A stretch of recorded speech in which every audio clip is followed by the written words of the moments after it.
Hello बच्चों, good morning. तो आज हम बिहार बोर्ड का हिंदी चंद्रिका चैप्टर नंबर 5 और चैप्टर का नाम हो गया नागरी लिपि कवर करेंगे। तो इसमें हम आपको यह कहना चाहते हैं कि आपको चंद्रिका खरीदने की कोई ज़रूरत नहीं है, क्योंकि इसमें हम सारा चैप्टर बाय चैप्टर करके चंद्रिका ठीक इसी तरह से प्ले लिस्ट में डाल देंगे। तो आप वहां से जाके आप चैप्टर बाय चैप्टर चंद्रिका वहां से आप रिसीव कर सकते हैं। गद्य खंड एवं काव्य खंड दोनों रिसीव कर सकते हैं, ठीक है। तो जैसे कि आप लोग देख पा रहे होंगे स्क्रीन पर कुछ लेखक का नाम है और उनके राइटर का नाम है। तो गद्य खंड एवं काव्य खंड दोनों मिलाकर 24 चैप्टर हो जाता है। तो आप इसे याद कर लीजिएगा, क्योंकि यहाँ से 10 से 15 नंबर का ऑब्जेक्टिव पूछा जाता है बिहार बोर्ड में, ठीक है। तो आप इसे याद कर लीजिएगा और आपको ये भी याद कर लेना कि कौन सी चैप्टर कौन सी भाषा में लिखी गई है, आपको साथ में ये भी याद कर लेना है। तो आई होप आप समझ पा रहे होंगे, ठीक है बाबू। तो जैसे कि आप लोग देख पा रहे होंगे कि यह चैप्टर स्टार्ट हो गया है। देखो बाबू, हम तुमको बताते हैं। बहुत सारा कमेंट आता है कि सर चंद्रिका हमें पढ़ना चाहिए या फिर खरीदना चाहिए या फिर नहीं खरीदना चाहिए, या फिर चंद्रिका हमें रीडिंग करना चाहिए या नहीं करना चाहिए, या फिर उससे जो प्रश्न होता है उससे हमें हल करना चाहिए या नहीं करना चाहिए, क्या इससे क्या फ़ायदा होता है, क्या नुकसान होता है। तो बहुत सारे क्वेश्चन हो जाता है। तो हमको लगा कि चलो ऐसे कोई पूछ रहा है 1 2 3, यहाँ पर देखो बहुत सारा कमेंट आने लगा था। तो हमें लगा कि चलो चंद्रिका भी कुछ कवर कर दिया जाए और इसके बारे में हम थोड़ा आपको हम बताने की कोशिश करेंगे। हालांकि हम आपके लिए थोड़ा अभी आज हम पूरा डिटेल्स में नहीं बता पाएंगे, इसके लिए सॉरी। हम आपको थोड़ा कभी किसी दिन हम आपके लिए 2 से 3 घंटा समय निकालेंगे और व्हाइट बोर्ड के माध्यम से हम आपको सारा कुछ जितना भी आप लोग प्रश्न पूछे हैं, तो हमारा टीम आपका जितना भी प्रश्न किए हैं जो उसमें अच्छा प्रश्न है सारा हम लेंगे और व्हाइट बोर्ड के माध्यम से हम आपको सारा कुछ बता देंगे कि चंद्रिका पढ़नी चाहिए या फिर नहीं पढ़नी चाहिए, या फिर खरीदनी चाहिए या नहीं खरीदनी चाहिए, या फिर इससे नुकसान क्या होता है या फिर इसका लाभ क्या हो सकता है। तो हम आपको सारा डिटेल्स में बता देंगे, ठीक है बाबू। तो यहाँ पे हम आपको थोड़ा सा संक्षिप्त में बताना चाहते हैं।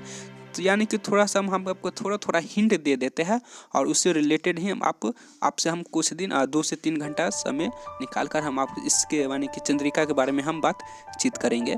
तो आज हम आपके हिंट दे रहे हैं, ठीक है। तो जैसे कि बहुत सारे प्रश्न पूछते हैं विद्यार्थी लोग, जो है कि सर चंद्रिका खरीदना चाहिए या नहीं खरीदना चाहिए। तो खरीद लो बाबू, ठीक है। हाँ खरीद लो। अरे इसमें यार शर्म की कोई चीज़ वाली शर्म वाली कोई बात ही नहीं हमको कहीं दिखाई दे रहा। जैसे कि देखो पहले के जो ज़माने में होते थे, अब पता नहीं कहीं पहले की ज़माना माने तुम 200-300 साल पीछे मत जाना। पहले की ज़माना के हम जो भी इस्तेमाल करते थे, इसका मतलब क्या है, जब हम आप लोगों की एज में जब पढ़ाई करते थे उस ज़माना की हम बात करते हैं, ठीक है। तो इसका मतलब तुम 200-300 साल पीछे नहीं भाग जाना। तो यानी कि जब हम आप लोग की एज के रहते थे उस समय जो चंद्रिका से तैयारी करते थे, तो बहुत सारे जो हमसे जो सीनियर होते थे वो कभी कभी आ जाते थे। तो हम सब चुपचाप चंद्रिका को कम से कम एक तरह से पेज बंद कर देते थे और साइड में रख देते थे किताब के नीचे, जिससे कोई देखे नहीं तो क्या सोचेंगे कि हमारा जो माइंड का जो मेंटलिटी है वो कमज़ोर है, या फिर सोचेंगे ये कमज़ोर छात्र है, या फिर वो सोचने लगेंगे कि यह चोरी करते हैं। मान इस तरह से प्रश्न उठने लगते हैं दिमाग में।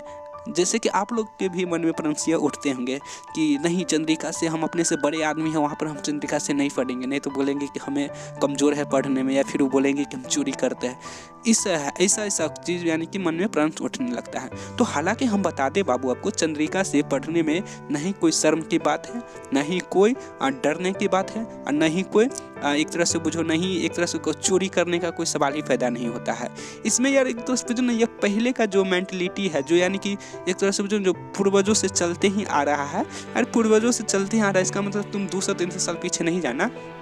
पूर्वजों से चलते आ रहा है, इसका मतलब होता है कि जैसे कि दादाजी परदादाजी बस वहीं तक रह जाओ, ठीक है। वहाँ से जो पढ़ते आ रहेंगे वहीं से पता नहीं कहाँ से कहाँ ये शब्द उठ गया बीच में कि चंद्रिका से नहीं पढ़ना चाहिए, चंद्रिका से पढ़ने वाला छात्र कमज़ोर होता है। ऐसा जो प्रश्न उठने लगता है जो आज तक खींची ही चली आ रही है एक तरह से बुझो तो ऐसा कुछ भी नहीं है। देखो हम तुमको बताते चंद्रिका से पढ़ना ही चाहिए। क्यों पढ़ना चाहिए इसका हम तुमको बोले ना, तुम्हारे लिए हम चंद्रिका पर हम थोड़ा 2 से 3 घंटा किसी दिन समय निकलेगा निकालेंगे और कोशिश ही करेंगे, हम निकालेंगे 100%। और चंद्रिका के बारे में हम आपको फुल डिटेल्स बताएंगे। अभी हम थोड़ा सा हिंट दे रहे हैं सिर्फ, ठीक है बाबू। तो आपको चंद्रिका खरीदने की कोई ज़रूरत नहीं है। सबसे पहली बात, चंद्रिका खरीदने की कोई ज़रूरत नहीं है।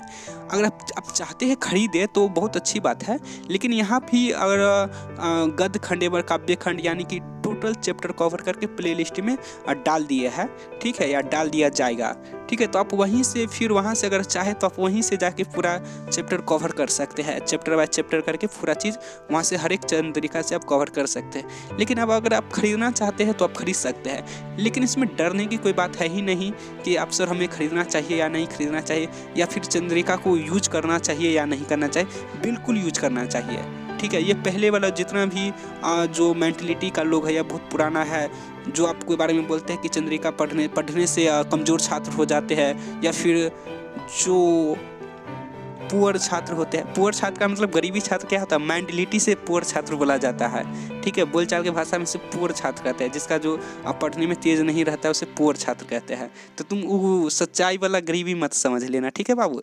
यानी कि आप लोग थोड़ा बड़े हो गए हो, तो ये सब थोड़ा माने कि आपको हम नज़रअंदाज जो आप कर रहे हैं, तो इस सब को थोड़ा हम आपको समझाते हुए, हमको लगता है कि आपको समझाते हुए बताना बहुत महत्वपूर्ण रहेगा, ठीक है बाबू। आई होप आप लोग समझ पा रहे होंगे। तो आप प्लेलिस्ट में जाके वहाँ से चैप्टर बाय चैप्टर कवर कर सकते हैं। तो आपको चंद्रिका खरीदने की कोई ज़रूरत नहीं है। आप इसे यूज कैसे करना है, देखो चलो मान लेते हैं कि आप नागरी लिपि पढ़े, ठीक है, क्लास 10th हिंदी है, जो आप नागरी लिपि पूरा फुल डिटेल पढ़ लिए, रीडिंग कर लिए। लेकिन रीडिंग करने के बाद जो प्रश्न आता है, तो आप तो प्रश्न उस सारा प्रश्न का क्वेश्चन नहीं दे पाते हैं। सॉरी, सारा प्रश्न का क्वेश्चन बोला गया है, सारा प्रश्न का आप आंसर नहीं दे पाते हैं क्या, बताओ। देखो बाबू, हम स्क्रिप्ट लेकर नहीं बोलते हैं, थोड़ा सा बाई मिस्टेक हो जाता है वॉइस में, तो इसके लिए हम थोड़ा सॉरी चाहते हैं। अगर हम चाहें तो वॉइस कटिंग भी कर सकते हैं, लेकिन हमारा इसमें कोई रुचि नहीं है, क्योंकि गलती होता है तो हम एक्सेप्ट कर लेते हैं, और गलती होने के बाद हम आगे बढ़ते हैं। तो ठीक इसी तरह से आप लोग भी अगर कोई मैथ का सोल्व करते होगे क्वेश्चन, तो गलती कर दे रहे होगे, तो इसका मतलब ये नहीं कि उसे छोड़ देना है, सोल्व करते रहो जब तक वो सोल्व ना हो जाए। और जब 3 से 4 बार तुम एक ऑटोमेटिक तुम सोल्व करोगे, तो 5वां बार जरूर जाके वो क्वेश्चन बन जाएगा। ठीक इसी तरह से लाइफ में भी अनेक बार चुनौती आएंगे, उस चुनौती को झेलते हुए आगे बढ़ना है। तो आई होप आप लोग समझ रहे होंगे बाबू। चलो हम फिर चैप्टर की ओर चलते हैं।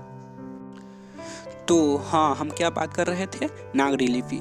तो जैसे कि हम नागरी लिपि रीडिंग करते हैं बुक, तो उसके बाद रीडिंग करने के बाद जो भी क्वेश्चन आते हैं, तो उसका डायरेक्ट उसका क्वेश्चन का जो आंसर हम नहीं दे पाते हैं। कहीं कहीं हो जाता है कि हम थोड़ा माइंड मिस्टेक हो जाता है, या फिर नहीं समझ पाते एक बार पढ़ते हैं तो ठीक देखो, जब तुम रीडिंग कर लिया, रीडिंग करने के बाद जो क्वेश्चन आता है तो क्वेश्चन के पढ़ो, उसके बाद यहाँ पे चंद्रिका लो और चंद्रिका उठाओ, और फिर उससे रिलेटेड जितना भी जो क्वेश्चन है उससे रिलेटेड आंसर को देखो, ठीक है।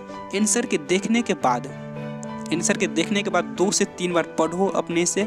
पढ़ने के बाद एक बार लिख लो, 1 से 2 बार लिख भी लो। लिखने के बाद चंद्रिका ऑफ कर दो। चंद्रिका ऑफ करने के बाद उस क्वेश्चन का आंसर अपने मन से सोच कर लिखो, ठीक है। चंद्रिका यहाँ काम आता है, जैसे कि आप लोग देख पा रहे होंगे स्क्रीन पर।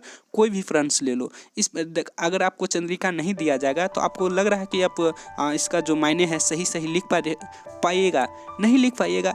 आई होप देखो बाबू, आप लोग पढ़ने में तेज है, रियल में है, ऐसा नहीं है कि नहीं है, लेकिन शुरू में नहीं हो पाता है, ठीक है। हम ये नहीं कहते कि तुम नहीं कर सकते हो, जरूर कर सकते हो, 100% कर सकते हो, ये हम दावा के साथ कर रहे हैं बाबू। आप लोग पढ़ने में बहुत तेज है, लेकिन जो शुरू में होता है ना, कि देखिए जैसे कि आप लोग भी कोई भी चैप्टर रीडिंग करते होंगे, उसके बाद प्रश्न आते होंगे, तो जैसे होता होगा कि अब इसका क्वेश्चन का आंसर हम क्या लिखें, थोड़ा सा घबराहट पैदा हो जाती है, ठीक है। तो शुरू में होता है, अगर वही आप बार बार पढ़ते रहो, बार बार रीडिंग देते रहो, तो फिर उससे रिलेटेड आप जितना क्वेश्चन आंसर रहेगा आप सारा उसका सोल्व कर देते हैं। लेकिन शुरू में आप एक ही बार रीडिंग करते हो, उसके बाद उससे रिलेटेड जो फ्रेंड्स देखते हो, और फ्रेंड्स देखने के बाद घबरा जाते हो कि हम इसका आंसर क्या लिखे, ठीक है। तो यहाँ पे चंद्रिका उठाओ, उससे रिलेटेड क्वेश्चन का आंसर देखो और 2-3 बार पढ़ो, फिर उससे के अपने माइंड में लेकर फिर अपने हिसाब से उसे लिखना शुरू करो, तो यहाँ उपयोग होता है। प्लस में इसमें जो व्याकरण दिया रहता है चंद्रिका में, वो भी आप पढ़ सकते हैं, क्योंकि हालांकि आप लोग भी जानते हैं कि 15 नंबर 15 से 16 नंबर का तो व्याकरण पूछा ही जाता है ऑब्जेक्टिव के रूप में, तो यहाँ से भी आप हेल्प ले सकते हैं। तो बाबू यही सब जो फ़ायदा है, और साथ में अब एक ये भी फ़ायदा देखने में आता है कि अगर आप जैसे कि आपके पास समय है तो आप तो बुक रीडिंग कर लेते हैं, अगर लेकिन अभी किसी कारण से आप बुक रीडिंग नहीं कर पाए हैं और अगर आपके पास समय नहीं है तो चंद्रिका में जो संक्षिप्त में जैसे कि नागरी लिपि बुक में पूरा डिटेल्स में दिया रहता है, लेकिन ठीक इसी तरह से अगर संक्षिप्त में देखा जाए, अगर यहाँ से भी अगर आप पढ़ लेते हैं, चंद्रिका से भी संक्षिप्त में पढ़ लेते हैं नागरी लिपि को, तो 30 से 40% आप समझ पाते हो। ठीक है बाबू, देखो जैसे कि बहुत सारे विद्यार्थी को हम क्या देखते हैं, नहीं पढ़ता है, डायरेक्ट न बुक पढ़ करके जाता है, नहीं चंद्रिका में कुछ पढ़ के जाता है, वो डायरेक्ट सीधे क्वेश्चन में बैठ जाता है और रट्टा मार के। तो रट्टा मारने से बाबू फायदा है कि आप चंद्रिका ही पढ़ के जाओ। देखो रट्टा मारने से तुम कब तक लाइफ में सफल होगे, एक बार न एक बार तुम फेल हो ही जाओगे। तो यही सब ढेर सारी बात है बाबू, तो और हम आपसे बातचीत करेंगे। जब तक के लिए हमें जाने की इजाज़त दो और प्लेलिस्ट से जाओ बाबू और वहाँ से आप पढ़ो। ठीक है, तो फिर हम मिलते हैं अगले चैप्टर में। जब तक के लिए हाँ बाबू ठीक है, आप प्लेलिस्ट में जाके देखो, चैप्टर बाय चैप्टर पढ़ो और प्लेलिस्ट में जाओ और वहाँ पे सारा कुछ कवर करके डाल दिया गया है। हिंदी से जितना भी रिलेटेड बिहार बोर्ड में पूछा जाता है सारा कुछ डाल दिया गया है। तो हम तब तो पहले ही बताए कि हम आपके लिए 1 से 2 घंटा समय निकालेंगे और व्हाइट बोर्ड के माध्यम से हम आपको समझाएंगे। ठीक है बाबू, तो चलो ठीक है, तो अब हमें जाने की इजाज़त दो, तो फिर मिलते हैं अगले चैप्टर में। जब तक के लिए जय हिंद, वंदे मातरम, भारत माता की जय।